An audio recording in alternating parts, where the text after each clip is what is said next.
My dear student, good morning. Today, in transformation, there is chapter interchange active voice, active and passive voice.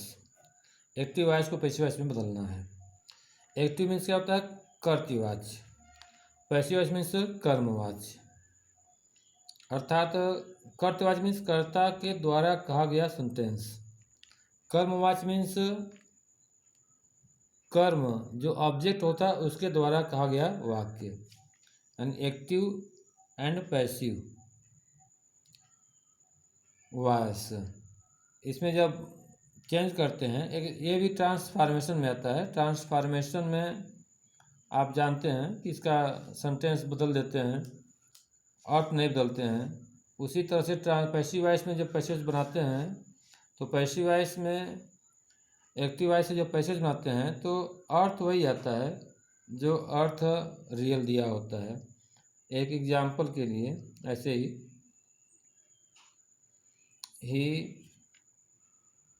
Calls me, इसका अर्थ क्या है? वह मुझे बुलाता है। वह मुझे बुलाता है, अर्थ क्या? वह मुझे बुलाता है। बुलाता कौन है? वह। अब इसका जब हम पैसेज बना देंगे क्या हो जाएगा? I am called by him, मुझे उसके द्वारा बुलाया जाता है। बुलाता कौन है? वही तो बुलाता है जो सब्जेक्ट है। तो ये क्या हो गया? आपका पैसिव वॉइस हो गया। अब एक्टिव से पैसिव वॉइस पढ़ने के लिए टेंस के बनते हैं और इम्परेटिव सेंटेंस के बनते हैं। टेंस आप जानते हैं, पिछली कक्षा में पढ़े हैं। टेंस 3 होते हैं: present tense, past tense, future tense. पूरे तीनों टेंसों में 12 भाग होते हैं। उनमें से केवल 8 पार्ट का पैसिव वॉइस बनता है। उन 8 पार्ट में present indefinite, present continuous, present perfect, ये 3 प्रेजेंट का हो गया।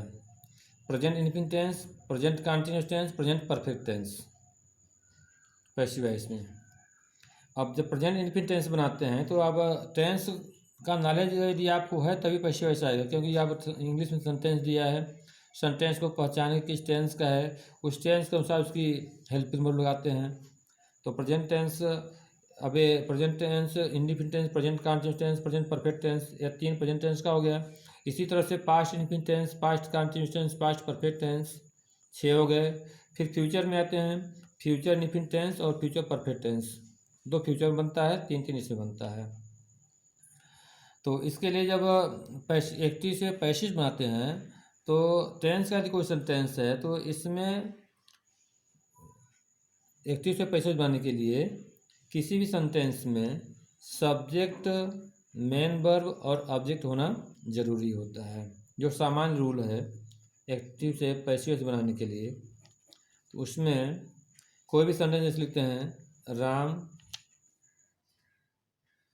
राइट्स ए लेटर, राम एक पत्र लिखता है। अब इस सेंटेंस में राम क्या है? सब्जेक्ट है। राइट्स क्या है? मेन वर्ब है। ए लेटर क्या है? ऑब्जेक्ट है। ए लेटर क्या है? ऑब्जेक्ट है। तो जब एक्टिव से पैसिव बनाते हैं, टेंस का सेंटेंस होता है, तो फर्स्ट ऑफ ऑल क्या करते हैं? जो ऑब्जेक्ट होता है, यानी स्टार्टिंग कहाँ से करते हैं? जो ऑब्जेक्ट होता है, ऑब्जेक्ट क्या बनाते हैं? सब्जेक्ट। तो फर्स्ट ऑफ ऑल क्या करते हैं? ऑब्जेक्ट टू सब्जेक्ट, ये फर्स्ट हो गया, object to subject. After this according to new subject, according to new subject, according to new subject क्या होगा?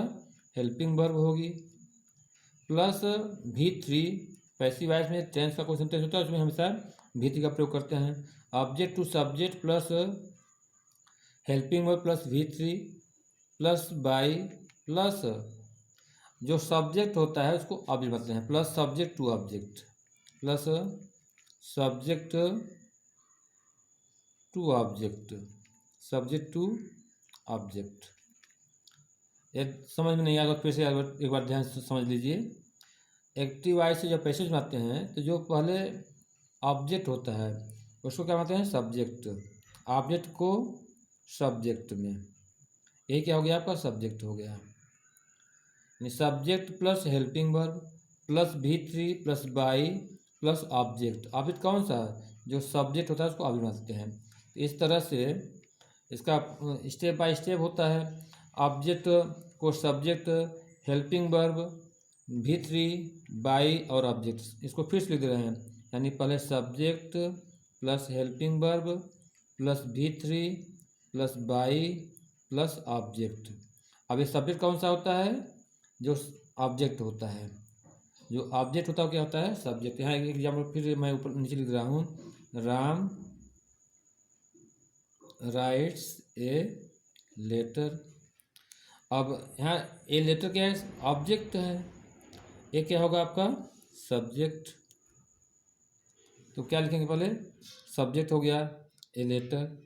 इसके बाद क्या होगा, helping verb according to tense, present infinite tense है। हेल्पिंग वर्ब क्या होती है, इसमें ईएम आर होती है, अभी समझा रहा हूँ वैसे। फिर क्या होगा, वर्ब का थर्ड फॉर्म होगा, राइट करके हो जाएगा रिटर्न। इसके बाद बाई, और अंत में क्या करते हैं, जो सब्जेक्ट होता है उसका ऑब्जेक्ट लिख देते हैं। स्टार्टिंग कहाँ से करते हैं, ऑब्जेक्ट से। ठीक है। अब यहाँ पर कुछ परिवर्तन ऐसे होते हैं, तो पहला रूल हो गया। इसके बाद क्या करते हैं, सेकेंड रूल में होता है, जैसे दिया है सब्जेक्ट और ऑब्जेक्ट। आई का सब object me, we, us, you, they,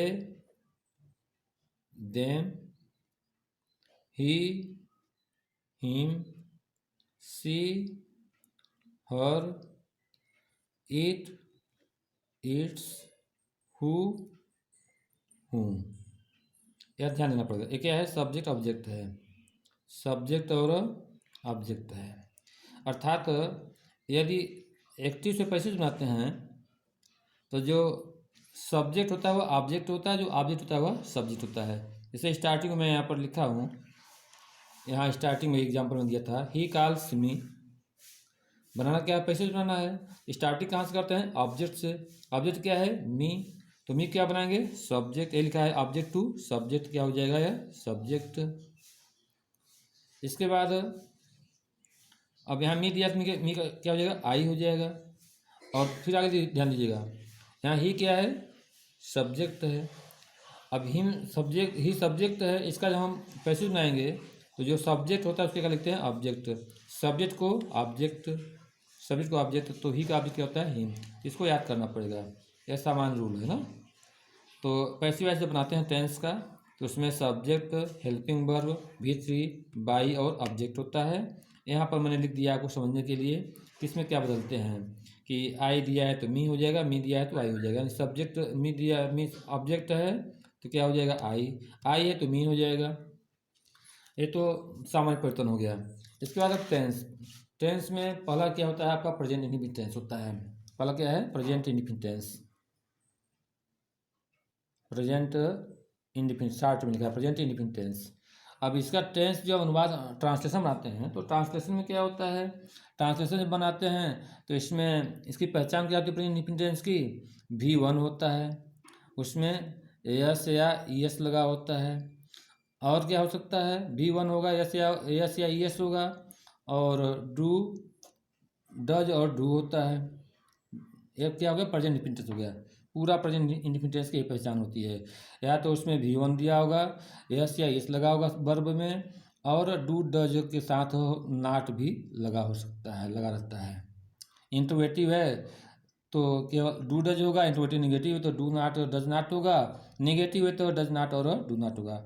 but जब इसका पैसेज बनाते हैं तो पैसेज बनाने के लिए, ये तो मतलब टेंस का मैं बता दिया सामान्य रूप से, टेंस आपको जानकारी होनी चाहिए। यदि टेंस की जानकारी नहीं है तो फिर आपको इसको समझने में प्रॉब्लम हो सकती है। तो टेंस जानना जरूरी है। प्रेजेंट इंडेफिनिट टेंस में कोई सेंटेंस इंग्लिश में लिखा है तो उसमें V1 होगा, या यस या यस होगा, या डू नॉट या डज नॉट होगा, या केवल डू या डज होगा। अब इसका जब पैसेज बनाते हैं तो पैसिव वॉइस के रूल क्या होता है, पैसिव वॉइस के लिए रूल क्या है, इसमें हेल्पिंग वर्ब क्या लगाते हैं, इज एम आर लगाते हैं। हेल्पिंग वर्ब लगाते हैं इज एम आर। किसी भी टेंस में पैसिव वॉइस का रूल यही होता है, केवल हेल्पिंग वर्ब बदलती है। आप देखिएगा ध्यान से, यानी सिर्फ हेल्पिंग वर्ब बदलती है, बाकी जो रूल यहाँ लिखा है आपका subject plus helping verb plus V3 plus by plus object, पूरे रूल वही हैं, केवल आपकी हेल्पिंग वर्ब बदलेगी और जो ऑब्जेक्ट होते हैं उसको बदलते हैं। तो इस तरह से पैसिव वॉइस बनाने के लिए हेल्पिंग वर्ब क्या होती है, इज एम आर होती है। अब इज एम आर कहाँ होता है, तो सामान्य रूप से सामान्य रूल है, मालूम होगा आपको कि सिंगुलर नंबर के साथ क्या होता है, जैसे he, she, it and any singular number के साथ इज, पार्टिकुलरली आई के साथ क्या होता है, एम। जो प्लूरल नंबर होते हैं, प्लूरल नंबर के साथ क्या होता है, आर होता है। ये सामान्य चीज़ है ना। तो इस तरह से पैसिव जब बनाते हैं तो प्रेजेंट इंडेफिनिट टेंस में helping verb is am are होती है। वह अकॉर्डिंग टू सब्जेक्ट प्रयोग करते हैं, जैसा सब्जेक्ट होता है वैसा प्रयोग होता है। मैंने लिख दिया कहाँ पर इज होता है, कहाँ पर एम होता है, कहाँ पर आर होता है। जो यहाँ पर एग्जाम्पल लिखा है, राम राइट्स ए लेटर। दूसरा एग्जाम्पल दे रहा हूँ तो समझाने के लिए था, I help them, I help them. I subject है, हेल्प मेन वर्ब है, देम क्या है, ऑब्जेक्ट है। अब पैसे बनाएंगे तो जो ऑब्जेक्ट होता है उसको पहले लिखते हैं, ये ऑब्जेक्ट है, इसको पहले लिखेंगे, क्या बनाएंगे इसको, सब्जेक्ट। देम का शब्द क्या होता है, यहाँ पर लिखा है दे होता है, क्या लिख देंगे यहाँ पर, दे। दे क्या है, प्लूरल नंबर है, बहुवचन है, तो देख साथ क्या होता है, आर होता है। तो यहाँ जो मॉडल इसको सही लिखा गया है, सब्जेक्ट हेल्पिंग वर्ब प्लस क्या है, V3। तो यहाँ पर हेल्प का third form helped, they are helped by, I का ऑब्जेक्ट मी। यहाँ जो प्लूरल नंबर लिखा है, यदि आपको डाउट हो इसमें आता क्या क्या है, तो इसमें लिख सकते हैं we, you, they and other जो भी होंगे वो प्लूरल नंबर है, इनके साथ आर का प्रयोग होता है। तो इस तरह से एक बार फिर से देखिए, आई हेल्प देम, इसका पैसेज बनाएंगे तो दे आर हेल्प्ड बाई मी। इसी तरह से यह अफर्मेटिव है, एक टेंस में अफर्मेटिव, निगेटिव, इंट्रोगेटिव होते हैं। तो जैसा सेंटेंस होता है, यदि अफर्मेटिव है तो अफर्मेटिव पैसेज बनाएंगे, निगेटिव है तो निगेटिव बनाएंगे, इंट्रोगेटिव तो इंट्रोगेटिव बनाएंगे। जैसा आप सेंटेंस यदि इंट्रोगेटिव तो उसको अफर्मेटिव नहीं बनाएंगे, जिसमें होता है उसी में बनाते हैं। ये क्या हो गया, प्रेजेंट इंडेफिनिट टेंस का अफर्मेटिव सेंटेंस, शार्ट में लिखा है अफर्मेटिव है। अब प्रेजेंट इंडेफिनिट का निगेटिव देख लीजिए। निगेटिव में she does not play a game, she does not play a game. अब यहाँ डज नॉट दिया है ना, ये सब्जेक्ट है, हेल्पिंग वर्ब है, मेन वर्ब है, ऑब्जेक्ट है। तो ऑब्जेक्ट शुरू करते हैं, ए गेम दिया है, ए गेम क्या है, सिंगुलर नंबर है। अभी मैंने बताया कि प्रेजेंट इंडेफिनिट टेंस में केवल helping verb is am are होता है। डू डज को हटा करके, जहाँ भी डू डज होता है, डू डज को रिप्लेस करके इज एम आर लगाते हैं। तो ए गेम सिंगुलर नंबर है, यहाँ डज को रिप्लेस कर देंगे, क्या लगाएंगे, is. A game is not, third form played, a game is not played by her. यानी समझना क्या है आपको, replacing do does, do does को रिप्लेस करके, replacing do does use is am are according to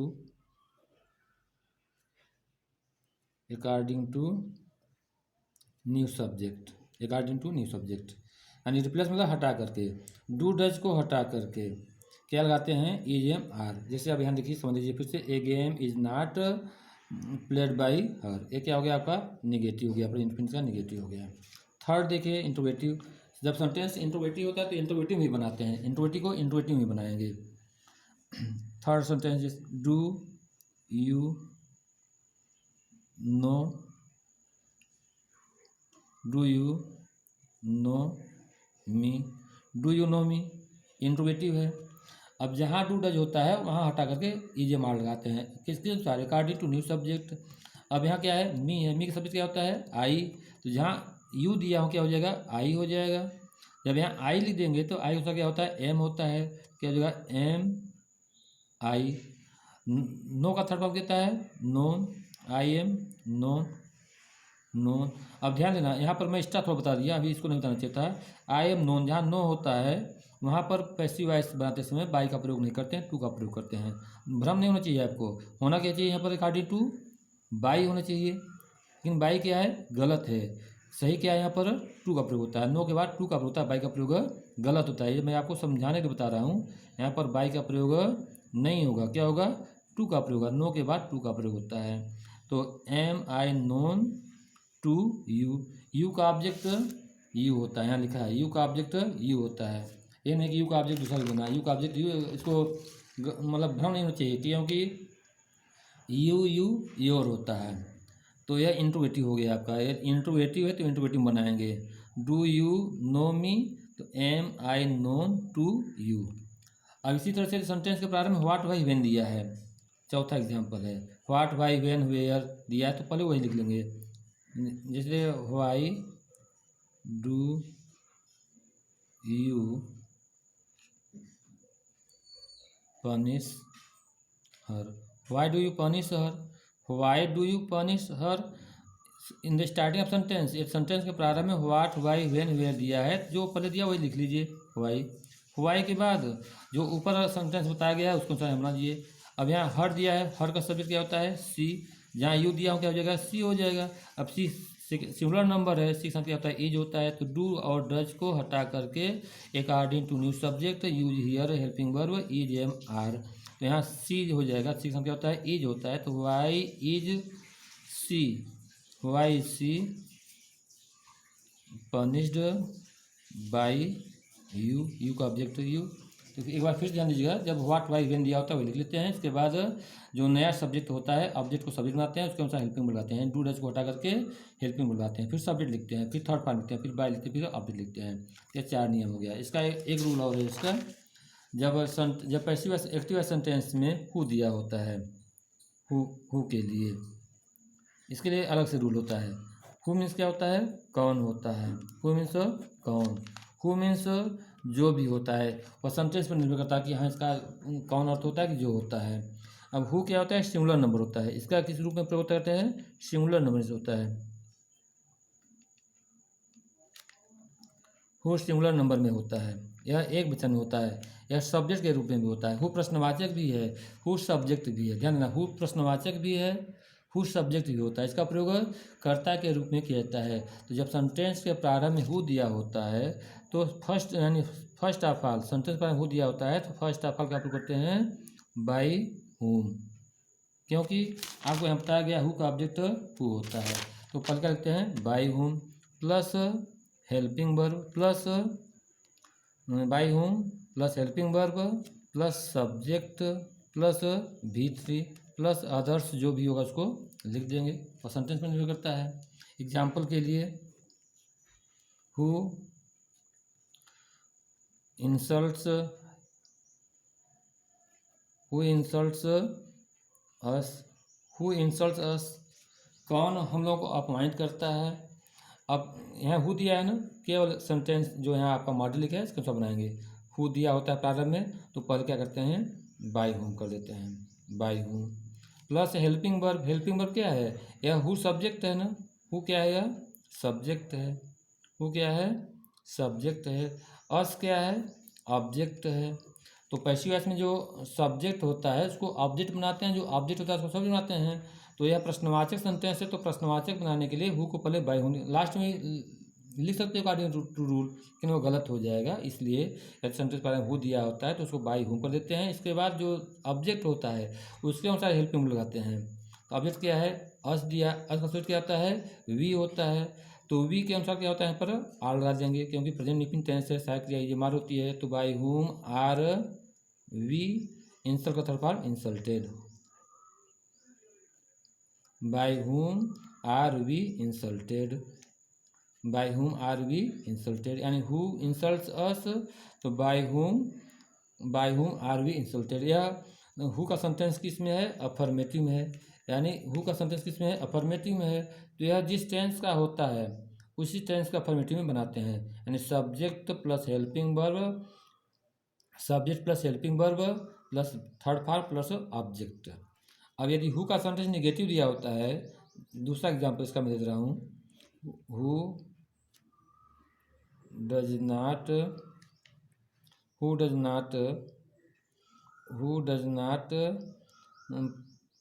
open my book, who does not open my book, who does not open my book. अब यहाँ क्या दिया, हु दिया है तो पहले क्या लिखेंगे, बाई हूँ, बाई हूँ। बाई हूँ के बाद अब क्या होगा, हेल्पिंग वर्ब, हेल्पिंग वर्ब किसके अनुसार होगा, ए माई बुक क्या है, ऑब्जेक्ट है, इसको क्या बनाएंगे, सब्जेक्ट, या सिंगुलर नंबर है। तो जहाँ पर डू डज दिया है तो डू डज को हटा करके क्या लिखेंगे, इज एम आर।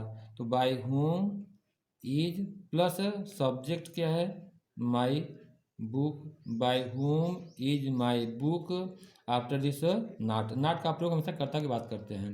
ये माई बुक क्या है, सब्जेक्ट है।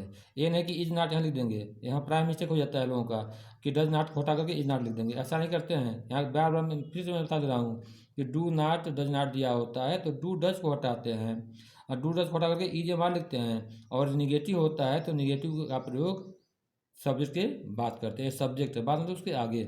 By home is my book not opened, by home is my book not opened.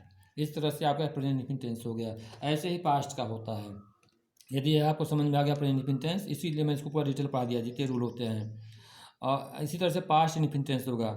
इसी तरह से यानी जितने रूल हैं सब ऐसे ही होंगे, यानी किसी में केवल हेल्पिंग वर्ब बदल दी जाती है और उसका कोई परिवर्तन नहीं करते हैं। अब ध्यान दीजिएगा, past indefinite tense, past indefinite tense में हेल्पिंग वर्ब क्या होती है, हेल्पिंग वर्ब पैसिव वॉइस की हेल्पिंग वर्ब क्या होती है, वाज और वर होती है।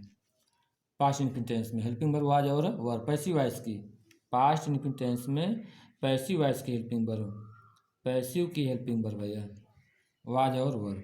टेंस की क्या, इसमें टेंस की पहचान क्या होता है, पास्ट इंडेफिनिट टेंस में भी टू दिया होता है। पास्ट इंडेफिनिट टेंस में क्या होता है, भी टू होता है, या क्या रहता है, डिड रहता है, या क्या रहता है, डिड नॉट रहता है। ये पहचान हो गया किसका, पास्ट इंडेफिनिट टेंस है। इंग्लिश में कोई सेंटेंस पास्ट इंडेफिनिट टेंस दिया है तो उसमें भी टू होगा, या डिड होगा, या डिड नॉट होगा। इसको देखते ही समझ जाएंगे पास्ट इंडेफिनिट टेंस है। जब पैसेज बनाएंगे तो वहाँ क्या करते हैं, वाज और वर का प्रयोग करते हैं। एंड डिड नॉट को हटा करके, डिड को हटा करके, इसमें भी डिड को रिप्लेस करके, डिड को रिप्लेस मीन्स हटा करके, हटा करके वाज और वर का यूज करते हैं। किसके अनुसार, अकॉर्डिंग टू सब्जेक्ट। डिड को हटा करके वाज वर का यूज सब्जेक्ट के अनुसार करते हैं, सब्जेक्ट के अनुसार। ठीक है।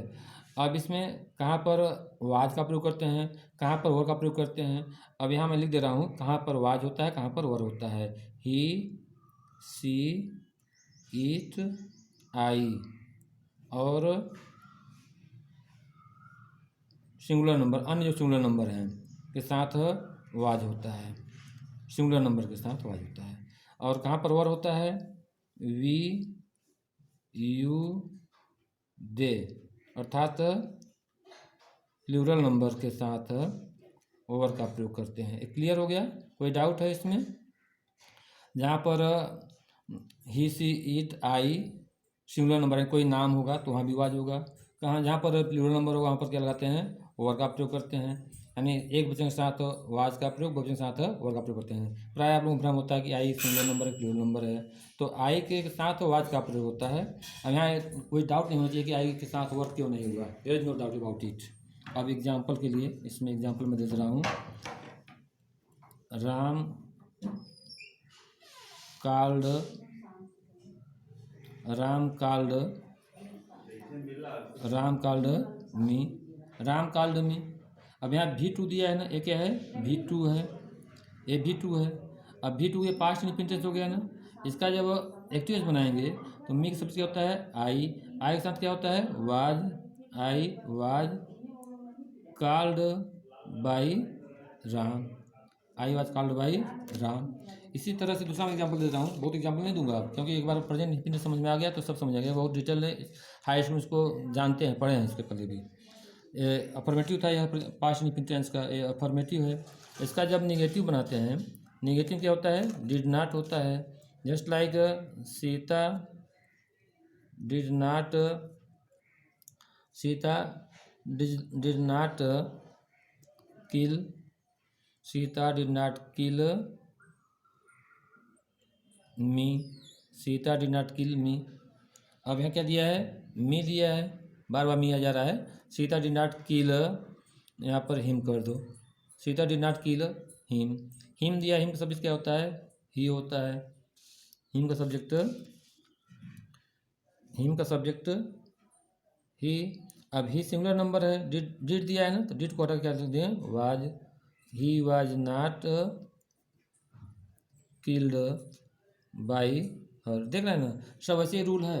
अब ये अफर्मेटिव है, नेगेटिव है। इसी तरह से जब आपके प्रारंभ में डिड दिया होगा तो डिड को हटा के वाज वर लगाएंगे, मतलब पूरे रूल वैसे ही है। तो इसको मैं आपको पढ़ा दिया हूँ प्रेजेंट इंडेफिनिट टेंस का, इसके अनुसार सभी होंगे। अब केवल मैं शॉर्ट में लिख दे रहा हूँ यहाँ पर। यह पास्ट इंडेफिनिट टेंस का हो गया। पास्ट इंडेफिनिट टेंस के पैसिव वॉइस में वाज और ओवर का प्रयोग करते हैं। अब फ्यूचर इंडेफिनिट टेंस में लिख रहा हूँ, बाकी सब अपना कीजिएगा, जो भी प्रॉब्लम होगी इसको पूछिएगा। फ्यूचर इंडेफिनिट टेंस, शॉर्ट में लिखा है future indefinite tense. Future indefinite tense में जब टेंस के रियल जो एक्टिव वॉइस होता है तो उसमें सहायक क्रिया क्या होती है, विल और शैल होती है, पहले से ही होती है। विल और शैल प्लस V1 होता है, यह टेंस की पहचान हो गई। बट जब पैसिव बनाते हैं तो पैसिव वॉइस जब बनाते हैं तो पैसिव वॉइस में हेल्पिंग वर्ब क्या होती है, विल बी और शैल बी। पैसिव वॉइस में विल बी और शैल बी के साथ भी थ्री होता है, भी सब में होता है। मॉडल आपको ध्यान रखिएगा, जो लिखा है subject plus helping verb plus V3 plus by plus subject सब में होता है। पैसिव वॉइस के लिए विल बी और शैल बी। अब यह कोई नया चीज़ तो बताया नहीं जा रहा है आपको, बहुत स्ट्रेंज है, बहुत सरप्राइज मतलब बताया जा रहा है। All of you familiar about passive voice, very easy because from primary classes, primary means not 1 to 3 class, primary means 7th 8th 9th 10th you have knowledge about passive voice. तो आई के साथ और we के साथ क्या प्रयोग करते हैं, शैल। पार्टिकुलरली आई और वी के साथ क्या लगाते हैं, शैल का प्रयोग करते हैं। इतने ध्यान रहे, आई और वी के साथ शैल। अन्य, अन्य जितने भी सब्जेक्ट होते हैं, अन्य मतलब सब आ जाए, अन्य के साथ विल का प्रयोग करते हैं। ये ध्यान है, बार बार मिस्टेक हो जाता है प्राय कि आई और वी के साथ शैल लगाते हैं, अन्य साथ विल लगाते हैं। वैसे पार्टिकुलरली जहाँ पर विशेष जोर देना होता है, श्योरिटी होती है, वहाँ रूल बदल जाता है। जैसे मैं अवश्य आऊँगा, वहाँ आई विल कम हो जाएगा। लेकिन ये पैसिव पढ़ा जा रहा है, यदि आपको पैसिव पढ़ाया जाए तो यदि बदलना है, एग्जाम्पल इस्तेमाल यहाँ दिया है एग्जाम्पल में कि they will fly, they will fly A kite, they will fly A kite.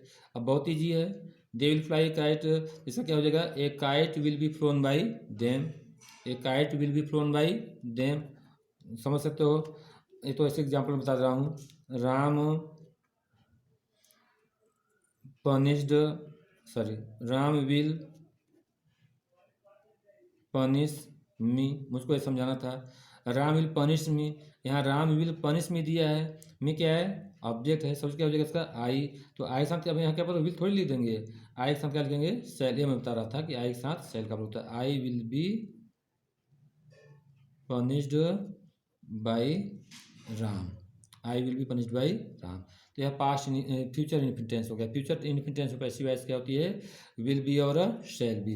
Negative क्या करेंगे इसके, जब इसका नेगेटिव आएगा तो नेगेटिव में विल नॉट बी और शैल नॉट बी, यानी will not B, will not दिया रहा है तो उसमें क्या बढ़ा देंगे, बी बढ़ा देंगे। इंट्रोगेटिव जब आएगा तो इंट्रोगेटिव में क्या करेंगे, इंट्रोगेटिव के लिए मॉडल इसका है, इंट्रोगेटिव के लिए मॉडल इसका है, पहले क्या लिखेंगे, विल या शैल लिखेंगे, तब सब्जेक्ट होगा विल या शैल प्लस, यहाँ ये सब्जेक्ट है is plus be plus V3 plus by plus object. इस तरह से तीनों का मैं इंडेफिनिट बता दिया है, तीनों का इंडेफिनिट बता दिया। इसको आप एक बार पढ़ लीजिएगा, क्योंकि यह सबको आता है। I know all of you know, I know all of you know passive voice, it is my thinking.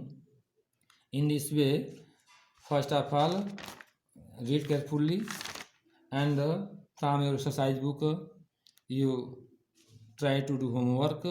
Not only present infinite tense, past infinite tense, future infinite tense, all tense है जितने भी part होते हैं। एक बार मैं फिर से बता रहा हूँ किसका किसका बनता है। यहाँ लिखा, यहाँ बता दिया था मैं कि किसका किसका पैसिव वॉइस बनता है। तो यहाँ लिखा था आपका present infinite tense, past infinite tense, sorry present infinite tense, present continuous tense, present perfect tense. इधर हो गया 3, इधर का बनता है। और इधर क्या हो गया, past infinite tense, past continuous tense, past perfect tense, इसका हो गया 3 3 6। अब क्या होता है, future indefinite tense, future perfect tense, इतने का पैसेज बनता है। तो पास्ट इंडिफिनिट टेंस तो बता दिया गया। इसकी सहक्रिया क्या होती है, वाज और वर होती है पैसिव वॉइस की। पास्ट कंटिन्यूस में सहक्रिया वाज और वर दिया रहता है, इसमें प्लस क्या करते हैं, being, BEING। Past perfect tense में सहक्रिया हैड दी रहती है, प्लस क्या करते हैं पैसिव वॉइस में, बिन बढ़ाते हैं। फ्यूचर इंडिफिनिट टेंस में बता दिया मैंने, विल और शैल दिया रहता है, इसमें बढ़ाते क्या हैं, बी बढ़ाते हैं, प्लस बी।